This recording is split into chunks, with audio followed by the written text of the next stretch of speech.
shall ever grow in that beautiful land on the faraway strand.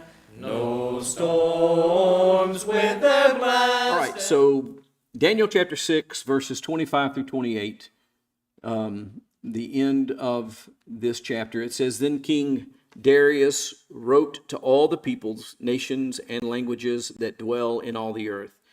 Now, I presume, and I'll just make it clear, it's a presumption, but I presume that means one of two things. Either that this kingdom was so vast that it had influence in all the kingdoms of the earth, literally, or that this is language that simply means all of the nations in which he had authority. But that's what it's saying. It's important to note that it's not just the one nation. They had taken over Judea. They had taken over most of that part of the world. They had taken over parts of North Africa, I believe.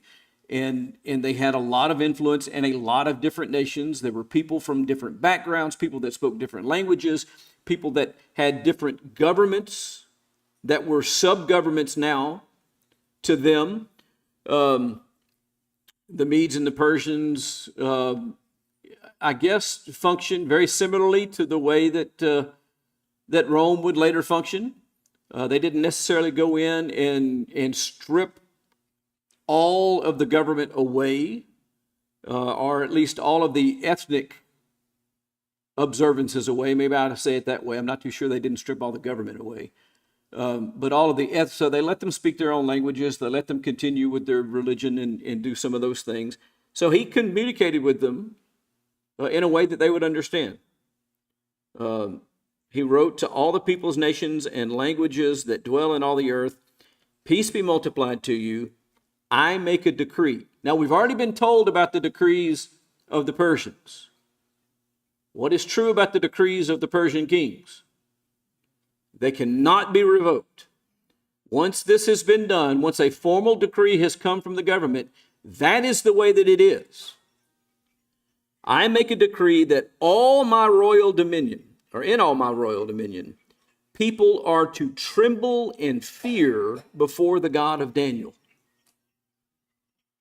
For he is the living God, enduring forever. His kingdom shall never be destroyed, and his dominion shall be to the end. He delivers and rescues. He works signs and wonders in heaven and on earth. He who has saved Daniel from the power of the lions. So this Daniel prospered during the reign of Darius and the reign of Cyrus the Persian. So there's this new decree that goes out that all peoples underneath the dominion of Darius must fear and tremble before Daniel's God.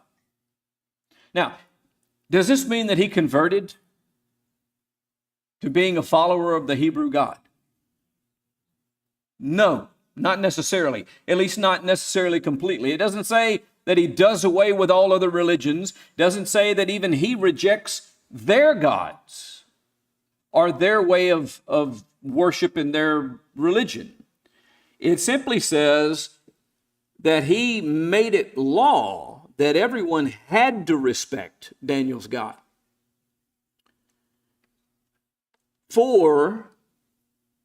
Now what's that word mean when it comes in the midst of a sentence like this? Yeah, this is the reason.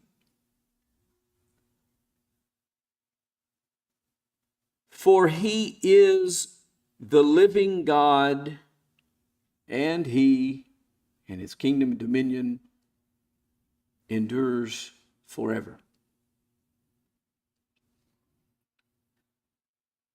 This is just an additional step from where Nebuchadnezzar was.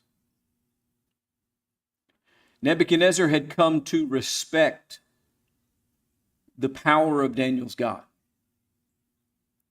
And that is why he kept Daniel close. That's why he elevated Daniel. That's why he listened to Daniel. That's why he encouraged everyone to listen to Daniel, because he knew Daniel's God could help them. Darius now takes a step further and says, look, you need to pay attention to Daniel's God and respect Daniel's God, because Daniel's God is all-powerful and he endures forever. There's not a limit to this. There's not an area that he can't have.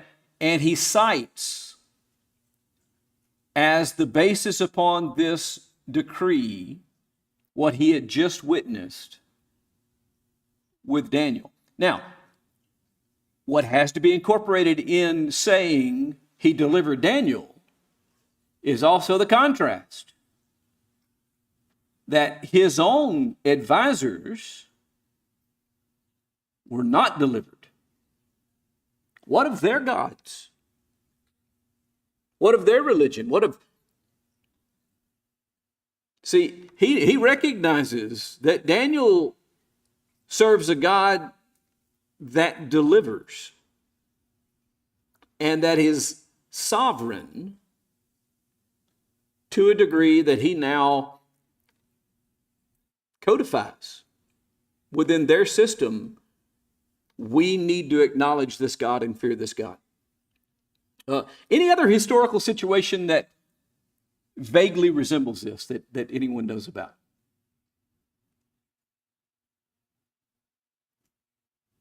In the Bible, particularly the last half of the book of Acts and the early epistles, what was the Roman government's attitude toward Christianity?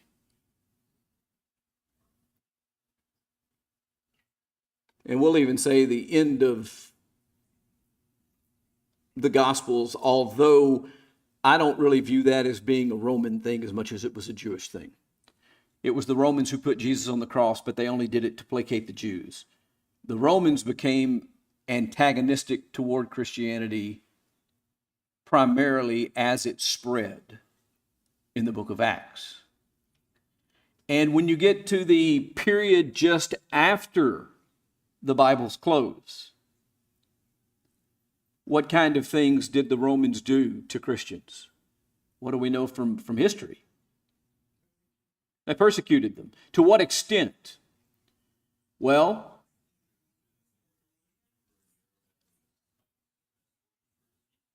so we have lots of things happening, and Nero's not the only one, but it kind of came to a head with Nero, and Nero was a little bit crazy, so it made it worse.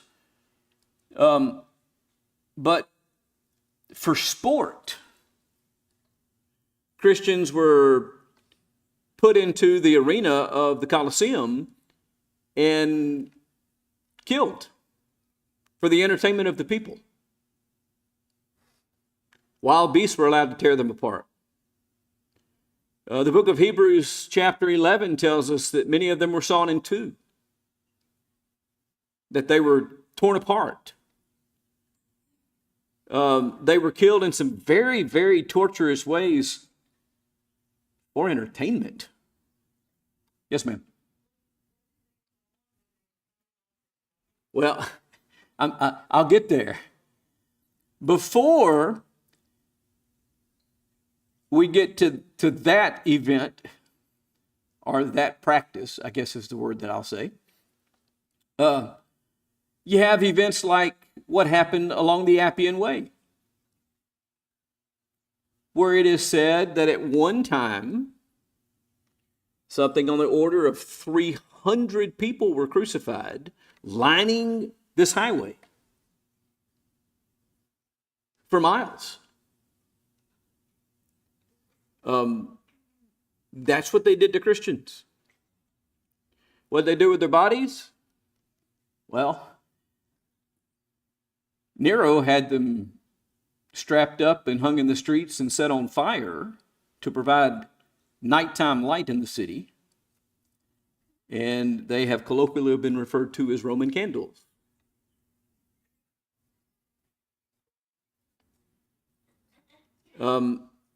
It was not pleasant the way that they treated Christians. But by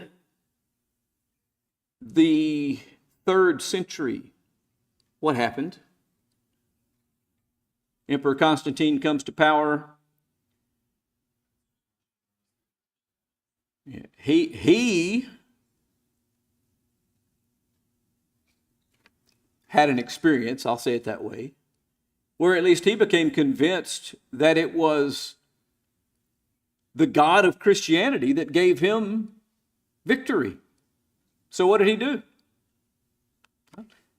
He starts doing lots of things, but his attitude toward Christianity changes, and the government's attitude toward Christianity changes, and by the end of his reign, not only is it not illegal to be a Christian anymore, but it's encouraged by the Roman government for people to be Christians. Some people believe that was the worst thing that ever happened to Christianity. I don't know. I know the people in that day probably didn't view it as the worst thing that ever happened because they weren't looking over their shoulder every moment, worried that they were going to be killed. But at any rate, you do from time to time see this happen historically. Did the Romans become wholesale Christians? No.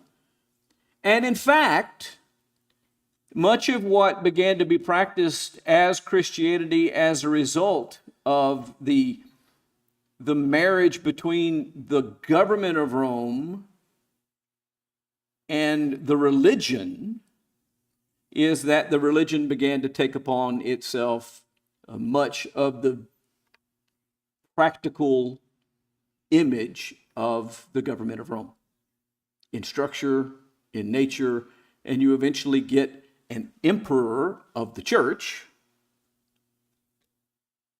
And eventually that comes to a point where now the emperor of the church and the emperor of Rome are struggling with one another to decide who's actually the one that's in power. Where the emperor of the church says, hey, it's the Holy Roman Empire, and you only get to be the emperor because I bless you. And so clearly I'm the one who has authority over you. And so it begins to be a power struggle between the church and the state once again, for completely different reasons. No longer now because the people of the church are practicing pure Christianity, but because the church is hungry for the power of the state. So anyway, you do see points in time in history where governing authorities believe that it's in their interest to be supportive of God and his people. That is very different than having faith in God. And that's what all of this has been about, so that we understand that this is not Darius having this epiphany and Darius becoming a believer. It's very practical for him. Now, there is an awareness, a real awareness on his part that there's something to Daniel's God. Because historically speaking, what has everyone believed? Same thing they do about everything else, by the way. Okay. My God is real, and my God is powerful, and my God does all these things, but what about their God? And their God, well, their God isn't real. And their God doesn't help them. That's always been the case among all believers. If you're a true believer, then you believe that what you're doing is right, and then what everybody else is doing is false. And so there is a moderation from that stance where Darius is now saying, okay, there's no doubt that Daniel follows a real God and his God has some power and we need to respect that. And that is a step toward God, but it doesn't necessarily mean that Darius became a follower of God. Now, let's talk about some theological and structural significance from this. Daniel 6, as I mentioned earlier, closes the historical section of this book. It's preparing the way for the apocalyptic visions that are going to be chapter 7 through 12, which is the hard part of the book. From chapter 7 through 12, this class is going to be much more akin to our study of Revelation than our study of the book of Acts. What it's doing is demonstrating God's protection over his faithful servant under this pagan rule. For 50 plus years, God's protection. God's being with Daniel, allowing Daniel to have the respect of those around him, allowing Daniel to beginning with, allowing Daniel to survive. And then giving Daniel success. Starting off with when he first became a captive, and it was decreed that he would be educated in the ways of the Babylonians and fed the diet of the Babylonians, which was not the Jewish diet. And he goes, can we make a deal? Can you let me and my friends eat something different, and let's have a test? And at the end of the period of this test, you can examine us, and if we're not healthier and stronger and better off than everyone else, then we'll do what you ask. But if we are, then you leave us alone and let us continue to pursue. Now, why would Daniel do that, by the way? What was the problem? The king's food was good stuff. It wasn't the diet that God had given the Jews. And there was a religious aspect of honoring God's dietary code. And so he's asking for that. He does it very respectfully. He honors the authority of those around him. He gets their consent. What does God do for him? He gives him success. And that's where the story begins. And it happens that Nebuchadnezzar has a series of dreams which turn out to be visions from God, where God is telling him about the things that will be happening to them. Nebuchadnezzar don't understand them. Nebuchadnezzar's advisors don't understand them. Who's allowed to understand them? Daniel. And Daniel's clear. This isn't me. I'm not suggesting that I'm smarter than everyone else, or I've got some kind of third eyeball in my forehead that allows me to see things that nobody else sees. God has told me that this is what it means, that he is telling you this and this and this. And then what happens? Well, it happens exactly as he said. And so as a result of that, Daniel again is elevated, protected, and blessed. And it happens over more than one ruler, over more than one nation. And so what we are seeing and what's being made clear is that God is sovereign not just over the Jews, but over the Babylonians, over the Assyrians, over the Medes, over the Persians. We see the same kind of messaging in the book of Jonah, the early parts of the book of Jonah. Jonah originally jumps on a ship, tries to sail away from Judea and away from the area that God has told him to go. And God is there and appoints a great storm. And when the people on the ship are fed up with the situation, they're made aware that it's all Jonah's fault. So what do they do to Jonah? They cast him into the ocean where the storm subsides. But what happens to Jonah? I'm sorry?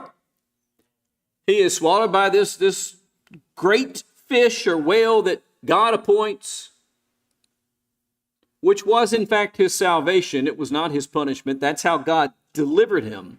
But if you read that story, he describes himself as being tangled in the seaweed, which is growing from the bottom of the ocean. He talks about being at the base of the mountains. He talks about being swallowed up in the grave. He's at the bottom of the ocean. He sinks to the bottom, nearing death, and God comes and delivers him from that death with this great fish, which then carries him and vomits him out on the shore of the land where Jonah's allowed to live. And what does Jonah do? He prays to God and acknowledges his delivery. Now, what we learn in this is that not only can God act outside of Israel, but it doesn't matter if you're in the heavens or if you're in the bottom of the ocean. There's nowhere that you can escape the power of God. To a large extent, that is part of this message. God rules in the affairs of men. We don't go anywhere where God doesn't see. We don't go anywhere where God cannot reach. We talk in our language sometimes, we use an idiom about a place being God-forsaken. Is there really any God-forsaken lands? And the answer is no. Because even among Nebuchadnezzar and among Darius and among Cyrus, who came after him, as wicked as those people were, as falsely religious as they were, as immoral as they were, God was still there. And he was still engaged. He communicated to Nebuchadnezzar.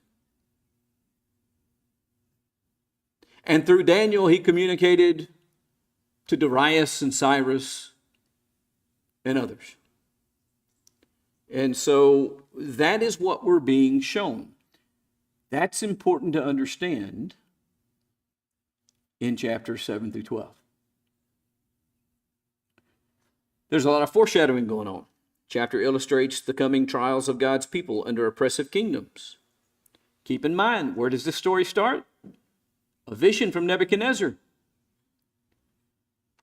That he's the head of gold and there's a nation behind him and a nation behind them and a nation behind that.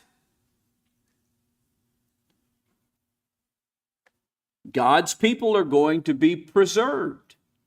Though they are oppressed by these kingdoms, you know who's never part of that statue of Nebuchadnezzar's vision?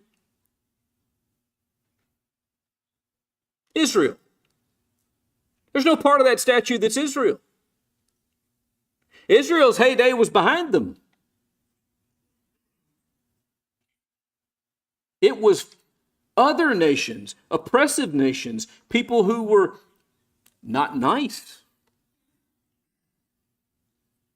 to Israel.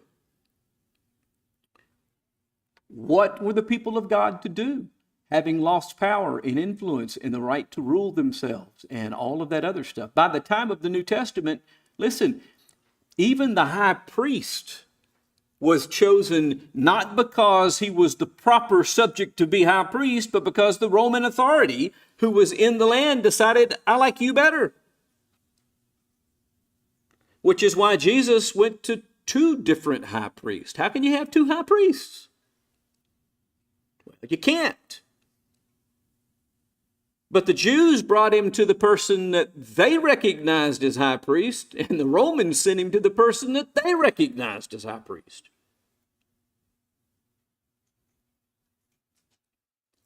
And today, there's not a high priest at all.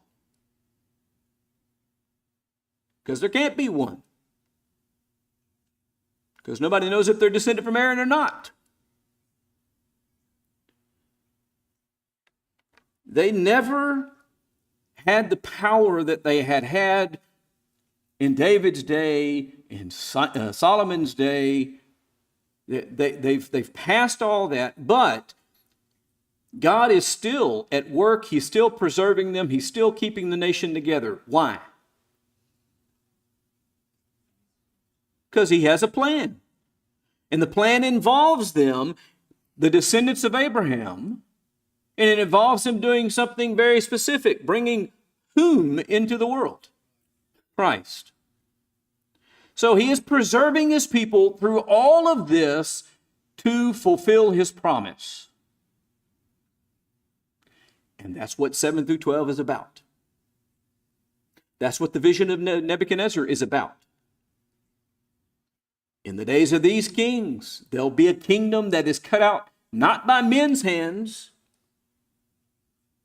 and it will supersede the kingdoms of men and grow in the world. He's talking about the church, the kingdom of Christ, a spiritual kingdom, not of this realm. It's what Jesus said when he stood before Pilate, right? My kingdom is not of this earth. If my kingdom were of this earth, then my servants would be fighting. But as it is, my kingdom is not of this realm. It's a spiritual thing. It's in the hearts of men. And it expands beyond borders and beyond politics and beyond all these other things. And it cannot be shaken and it cannot be destroyed. You can't war against an idea. You can't war against devoted faith. There's a lot of nations who have learned that, who have tried, thinking that if they killed enough people that the problem would just go away, and it doesn't. Sometimes it makes it worse. You cannot do that. And you can't war against the kingdom of God. Now, you can fight against Christians and you can martyr them, but God is there. And then there's that Christological hint in there. Daniel's deliverance from the den prefigures the greater deliverance accomplished in Christ. Shadrach, Meshach, and Abednego's deliverance from the fiery furnace is doing the same thing. Jesus entered the grave, but that wasn't his end. Just as the furnace wasn't the end of Shadrach, Meshach, and Abednego, the den of lions wasn't the end of Daniel, the grave wasn't the end of Jesus. And before they put him in the grave, Jesus told everyone that.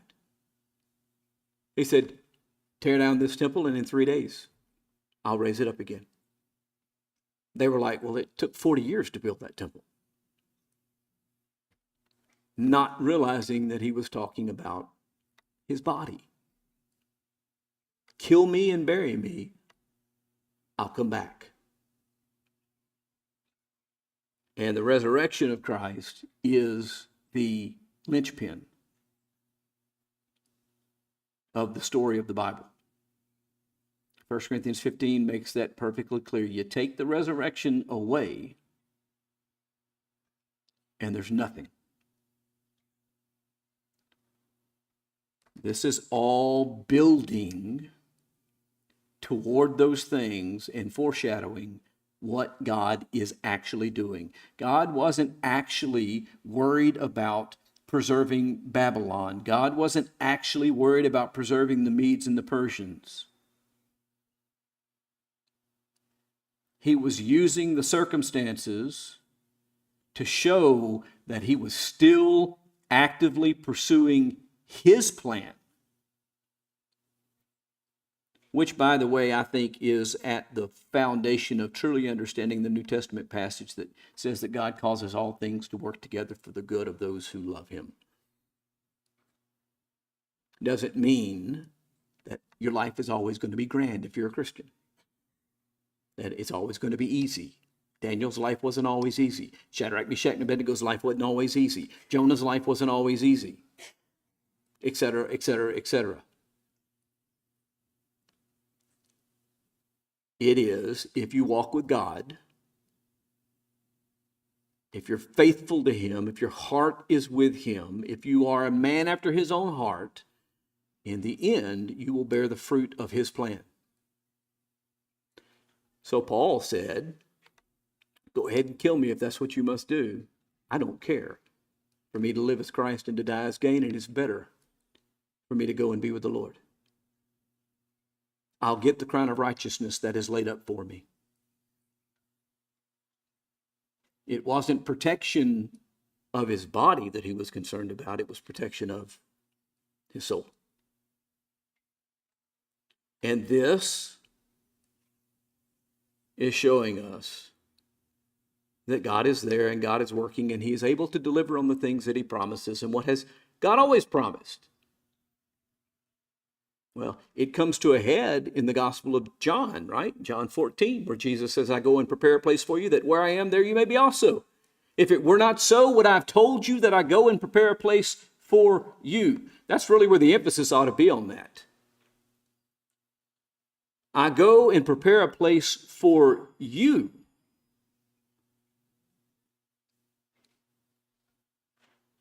So that where I am, you may be. Is he going to do that? Is he able to do that? Well, let me tell you something. King Darius believed that he was able to do that. King Darius wasn't even a child of God. And that is behind a lot of Jesus' teaching where he says, "O ye of little faith." And he looks at a Roman centurion and says, I haven't seen such great faith in all of Israel. You know who was included in all of Israel, by the way? His 12 disciples. His 12 disciples who would go on, minus one of them, to be apostles, had less faith than a Roman centurion.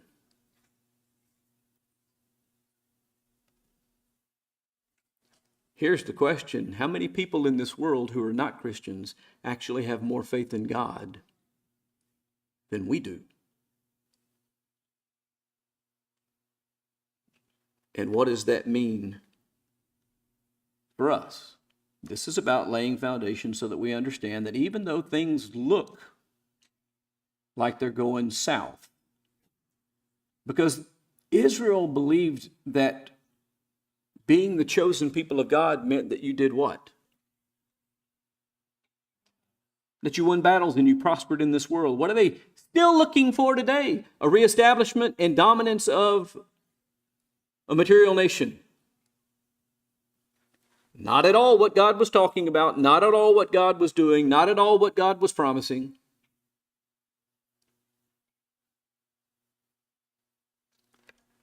This is what he was promising. Is that even if your nation goes asunder, I'm still there, I'm still protecting you, I will still deliver what I promised. So Daniel 6 teaches that Christians have to remain steadfast in prayer, in integrity, and obedience. That is the things that Daniel remained steadfast in, right? Even when pressured by unjust laws, you have to remain steadfast in righteousness. Human rulers are limited, but God's power to deliver is unlimited.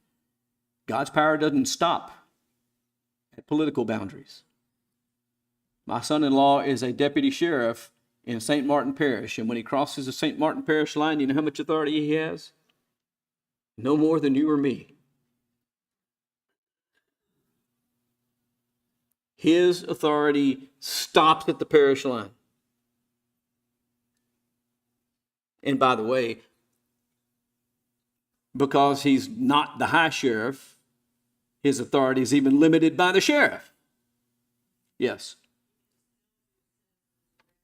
Well, yeah, all I'm going to say about that is you better understand what you're doing, and you better understand that your authority is still not really that great. Or you can get yourself in a lot of trouble. Human rulers are limited. God is not. God's justice will vindicate his people, will bring about judgment against the enemies. Vengeance is mine, I will repay. We have to live by that.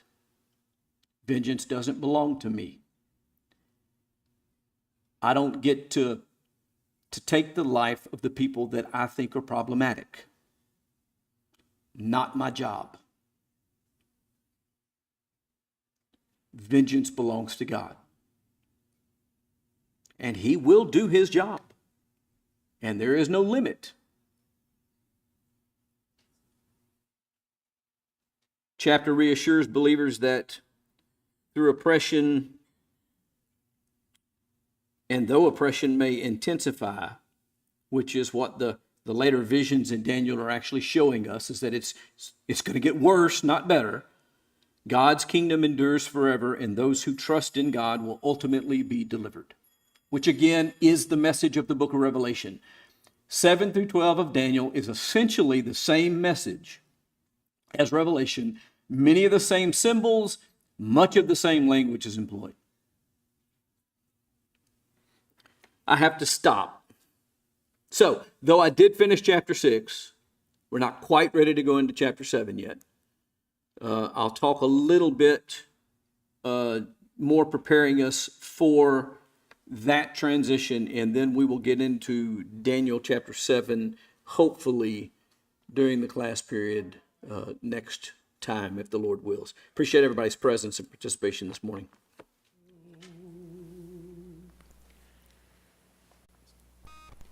I have heard of a land on a faraway strand. In the Bible the story is told, where cares never come, never darkness nor gloom, and nothing shall ever grow old. In that beautiful land, on the faraway strand, no storms with their blast ever frown. The street, I am told, is paved with pure gold, and the sun it shall